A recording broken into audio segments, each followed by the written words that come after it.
Every week we bring you inspiring stories from the Sac-Joaquin section. It isn't very often you see a woman at the head of a boys basketball team. Sheri Millhollin has been coaching boys since 1987, and after 38 years, Sheri is coaching her final high school season.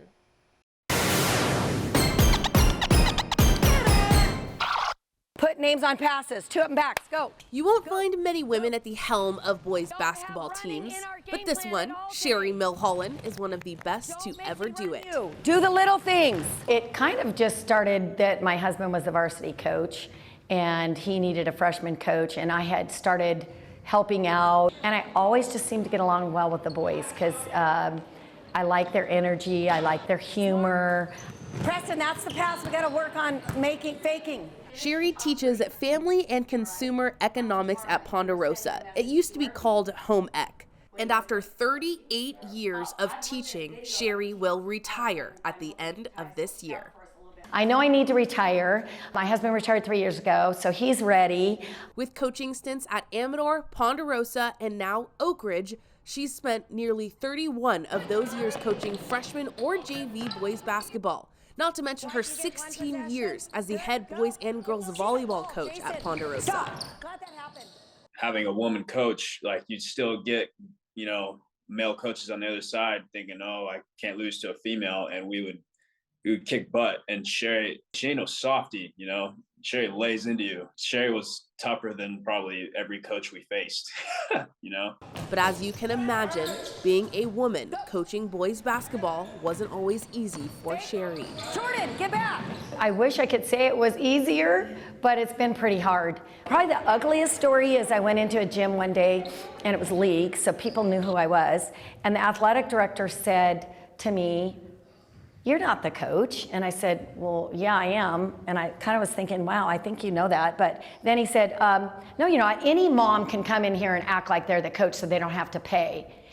And so I said, I tell you what, I'm going to go over there to the bench over there and I'm going to coach.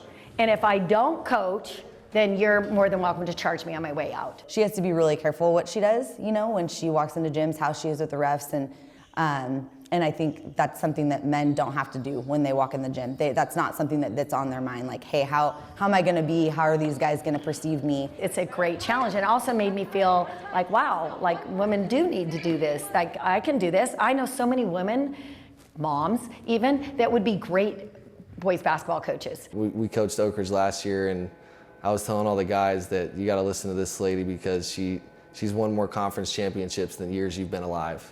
That's what I used to tell them. She really does know her why, and it's the community part. Shasta, Cruz, and Tyus, the 3 children of Sheri and Dave, all played basketball and volleyball under their parents.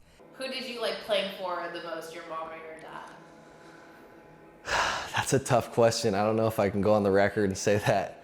My mom's more of like an up-tempo, and my dad likes to control possession by possession. But playing for both of them, like when I was younger, I would say probably my mom. I had a little bit more fun with my mom. My dad was a little more controlling. If I made a couple of mistakes, she'd definitely get on me, but it would be more like loving mother.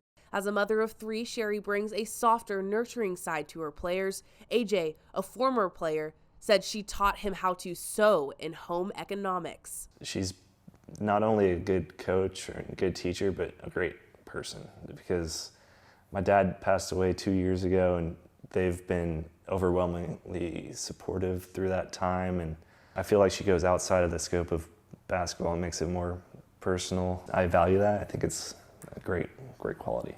So after 38 years of teaching, Sheri will retire and move to Reno to join her husband. But coaching? See, that's not something Sheri plans to retire from. Why do you do it? You have that parent always mad that you didn't play him. You didn't play that one player. He's looking at you like with puppy dog eyes, and you feel terrible. And yet, I like the strategy and watching kids improve. Much better. We have a little bet in our family that she's going to start her own AAU program in Reno or something. I'm an energy person. I have a ton of energy, and I think I would be really bored if I chose another hobby. So 2 things. A hobby, a passion, a calling. Whatever it is, Sheri doesn't plan to let coaching go. and her future athletes will be better for it, lot of guys just like like that last time. her past. Family on three, 1, 2, 3. Family. Team room, team room, team room. Grab your stuff, grab the balls. Everyone I have talked to believes Sheri won't be able to stay away from coaching for long. Sheri says that she is looking forward to taking a year off where she can settle in Reno with her husband and eventually begin coaching again at the club level, whether that is boys basketball or even volleyball, girls volleyball. So now she and her husband can get to know each other again Right? after 38 years.